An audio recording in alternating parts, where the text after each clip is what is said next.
The following is a paid advertisement of St. Anthony Hospital Orthopedics. References to any specific product, services, or entity does not constitute an endorsement or recommendation by St. Anthony Hospital, Carroll Broadcasting, or its advertisers. The views expressed by the host or guests are their own, and their appearance on the program does not imply an endorsement of them or any entity they represent.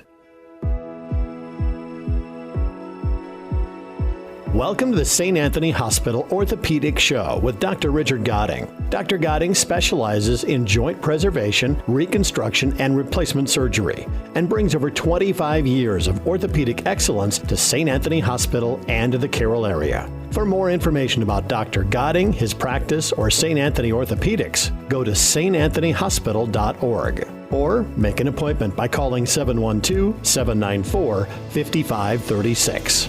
Good Sunday morning, Iowa. Dr. Rick Godding, thank you for choosing to spend some time with me here today. And I didn't get to do my typical Memorial Day show on Memorial Day weekend. But anyway, I think it's an important holiday, and I think we all have to pay attention to that. I typically would have told the story of my Uncle Bobby, who got drafted into Vietnam out of Maine. He was a basketball star, got drafted over there, and he was 19, and he lasted about 3 months. And there's quite a story that goes along with that, but I guess you'll have to wait till next Memorial Day for the full Memorial Day show. I try to keep Memorial Day real close to my kids, and I always tell them, hey, Uncle Bobby was just a little older than you, and now that my daughters are 16 and 14, and he was 19, I say, my oldest daughter has friends that are 17 and 18, like just a little bit older than that. Those kids were going over there and losing their lives in that jungle, and just thank God we're not in any major wars right now, and we just have to remember how, regardless of anything else, those were guys that were willing to go lay their lives down. And it's the Vietnam War it's a tough one to reconcile with. I remember my dad passed a few years ago, but before he passed, he said, I would never have said this at the time, but I'm not sure what we were doing over there. And it's tough, though. It's a tough thing. I mean, there definitely was the communist scare happening and all that. But yeah, just to remember all them on Memorial Day. And typically I do a little bit more of a proper Memorial Day show. But, this Memorial Day, those of you who have been listening for a long time have heard me talk about my grandma down in Oklahoma. And unfortunately, she passed right after Mother's Day. And, she was 97. And my mom and I had to go get things sorted out. So I got the call. It was a Wednesday. And I just drove straight down and got there Thursday morning, and then just trying to help my mom, because my mom she's 81 now. And she's just moved into a new house in a different town, although she has friends right around where she lives. Her husband's having some memory problems, and so they were needing some help anyway. And then I got the call about Grandma. Now, Grandma her name was Lois Hinkle, and she was 97, and she lived alone in the same house that she bought with my grandpa in 1949. And so she was living alone. She was driving. I talked to her, 3 or 4 days before she passed, and she was clearly slowing down. But it was still, she wasn't she didn't have to go to the hospital or anything like that. So that was good. And I had sent her a bouquet of flowers and a box of chocolates for Mother's Day. And when I got to her house, and of course she was gone at that point, they had already come and done all that. And when I got to her house, the flowers were right on the coffee table in the living room, and the box of chocolates was empty. And she had gone out to dinner the night before with some friends. So, 97 years old, living on your own terms, and being healthy enough to live on your own terms. And, what a blessing, and what I could only hope for myself. Unfortunately for me, she was my step-grandma. I mean, she was my grandma from day one. I have no memories of my life without her being my grandma. So, because like I said, she had been married to my grandfather since 1949. So, but boy, getting a house cleaned out that has been occupied, a house and 3 outbuildings, little small outbuildings. One of them they used to butcher. They would buy a cow and raise it up in the field by their house and butcher it. Back in the day, man, 1949, when they bought that house, it was out in the country, and they got like 3 acres around it. And then kind of the city, even though they're not in the city limits, the city kind of expanded out. And when I say city, I'm talking about the city of Dewey, Oklahoma. I think there's 1,500 people there, maybe 2,000. And kind of expanded out. And it had become, when I was little, it was a nice neighborhood. And then it kind of started to go on the decline. And it was getting pretty rough. Not crime rough, but just dirty rough. And I felt so bad for my grandma. I just think about how over the last probably 10, 15 years, watching just a reflection of, I guess, the decline of just how things are in general, but watching that neighborhood decline, and then kind of the town they were in decline to some extent, and marijuana dispensaries on the main street in Dewey, Oklahoma. I mean, it was a very different planet she left from the planet she arrived on. That is 100% for sure. She, like I said, was right after World War II, married to my grandpa, and they never had kids. My mom was my grandfather's daughter from his first marriage. But yeah, so it's a huge close of an era of my life for sure. And there's not a lot of people left in her age group, the age group that would have been married and shortly after World War II. And, their house was the only place in my life that was, and is now gone. Essentially, my mom's going to sell it because she can't do anything with it. And we don't have anybody in the family to kind of move into it. So that was the only place in my entire life that had any permanence to it that I could remember from being a child, and was part of my life. My whole life was going to my grandma's house. And we used to sit out on the back porch, and my grandpa had built these 3 bird houses that were up high, and there were martins that would come in there.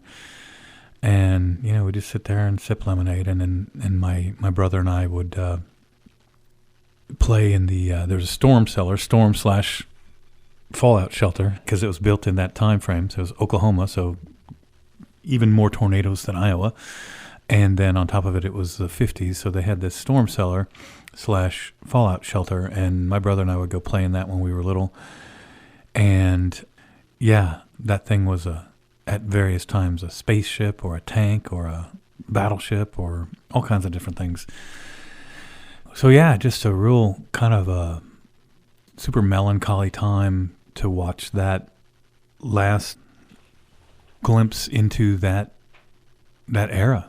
It was just a different era. And even growing up now, watching my girls, struggle with the things that they have to struggle with that were not at all part of my childhood, and probably most of the people's childhoods who are listening to this, cell phones and things like that, social media, all these things that the kids have to struggle with. But it does make you really, you just look at that and, essentially 100 years. She was basically born in 1920, I guess, 9 or 30. So born during the Great Depression, back before most places in America didn't have running water and electric lights back then. The cities, most did, but my dad grew up in northern Maine. He didn't have running water or electric lights till he was in high school. And I'm sure a lot of that was going on here in Iowa. I know it was, 1930. And look at where we are. And look at what you went from a couple people in town had a car to teenagers all have cars, and to rocket ships going up and coming down and landing, and satellite phones and cell phones and internet. And it's amazing. And I wonder what my kids will see. And I wonder what it'll bring in my career in medicine. Now, my career's I'm in the tail end. I probably got about 10 to 15 years left to practice. So it's, that's still some substantial time, but I've just finished my 20th year of practice. But I started orthopedics 5 years before that in my residency, and then started my interest and understanding of it 4 years before that. So really, I started learning about orthopedics in 1997, and watching the technology advance to the point that now we have a robotic arm in there in the operating room, absolutely perfecting the bony cuts that we're making, and planning it out based on a 3D CT scan, and just a 3D CT scan in general was not a thing when I was coming up. A CT scan used to be, you would read it's like an X-ray in a bunch of different slices in one plane and then another plane, and then the computers got powerful enough that you can actually look on the screen. You can see a total 3D model of the knee, of your particular knee. So just all of these advancements, and the things that the component designs, like the resurfacing shoulder that we use, and the biologic stuff like the Regenin 10 implant that makes your rotator cuff thicken up. And there has been an amazing amount of technology that has really transformed the way we practice orthopedics, at least as much as I think, well, I would say at least as much as any field, but I don't know if that's true. Some of the fields are pretty crazy. They're doing heart surgery through the vessels now that used to be. They can put a heart valve in through your groin now, like they used to do just the catheters, and then there was the stents, and now they can actually put a new heart valve in through the groin. So I think that's pretty crazy. But all of that stuff, and you just wonder, well, where are we when I'm, let's say 40 years from now, if I'm alive, I'll be 94. I wonder what will be medically going on in that time frame.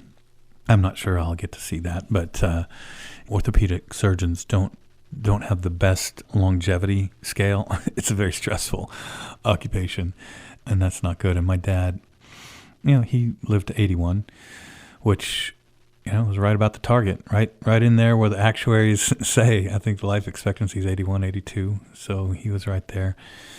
And my mom is still going at 81, and hopefully going for a very long time. But, you never know. You never know. And I am taking good care of myself. By the way, I'm not sure that I mentioned, things have been a blur, with everything happening. But I did get essentially my 18-month carnivore diet laboratory results. And if you are not familiar with what I'm talking about, if you're more of a new listener or don't go back that far with me, I've been doing the carnivore diet, which means I only eat meat. Now I cheat a little bit on the weekends, and I have a little cheese, and it's been a bad 3 months. I'll just tell you, with volleyball and club volleyball, and being gone every weekend, and then this and that, and then my grandma dies. I go down to Oklahoma for a week, but nevertheless, my total cholesterol is down. My LDL is down. That's the quote-unquote bad cholesterol. My HDL is up. That's the quote-unquote good cholesterol. My triglycerides are down, and triglycerides are fats, but it's also an indicator of insulin resistance, i.e. prediabetes. My blood sugar is down, another obvious indicator of potential prediabetes.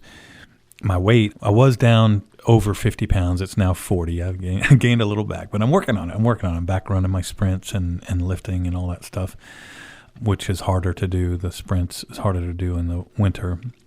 But overall, in the last year and a half, by eating essentially just meat, which is a variation of the ketogenic diet, I've really transformed my health. And everyone would, your cardiologist would probably say, oh, you eat all that fatty red meat, your cholesterol is going to go up. Nope, it didn't.